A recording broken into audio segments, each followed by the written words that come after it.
Steven Espinoza just provided an update for a potential rematch, Terence "Bud" Crawford, Errol Spence Jr., and things that might get in its way. This is your boy JG. This is the Punch Report. Let's go. So I said at the top, Steven Espinoza gave an interview recently. It was actually today, probably about 30 minutes ago, at the press conference for Charlo Canelo.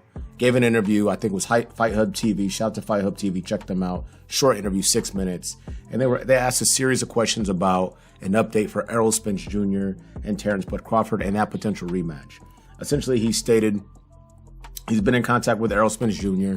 And he's been consistent with stating, I want the rematch. I want it to take place. Obviously, there's contractual language in there, and I'll cover that in just a bit. That's Errol Spence Jr. Espinoza went on to state and confirm that that being Errol Spence and his team, are having ongoing and lengthy conversations about what's best for Errol, what's best for his career. Do you go up to 54? Do you say, hey, Crawford's the better man and do what you need to do from that perspective? And that's an option. And Steven Espinoza was asked, is there something that would get in the way of the rematch happening? And I think Espinoza had some really fair points. If there was a situation or scenario, like I mentioned, where Errol Spence just didn't want it and he moved on, that's a possibility and a probability. That's something that's on the table. He also stated if there was a scenario where Bud Crawford wanted to continue to fight at 147, test himself there against other combatants, mandatories and such, and Errol Spence was hell-bent on going to 54, then obviously he would forego his opportunity via rematch clause to have a shot at Terence "Bud" Crawford. Espinoza was asked about, let's look at the scenario where we don't have Bud Crawford fighting Errol Spence for whatever reason or another. How does that look? What's up with Jerron Boots Ennis? And he stated something, I just had a video that came out. He stated something that's fairly obvious at this point. Bud Crawford is the undisputed welterweight champion of the world. He has a lot of notoriety and buzz right now. This is the most, I think, as far as a media perspective, this is the best look that he's gotten. He didn't get this kind of love and praise on HBO or ESPN. They've always rated him very highly in pound-for-pound lists. But as far as him getting the notoriety, the access to fans who might be more of the casual side, this is a first for him from that perspective. And I think he's making the most of that opportunity. But ultimately, the final decision lies in the contract language and stipulations and what Errol Spence decides to do. At this point in time right now, as I mentioned, Bud Crawford, he's just waiting around to hear.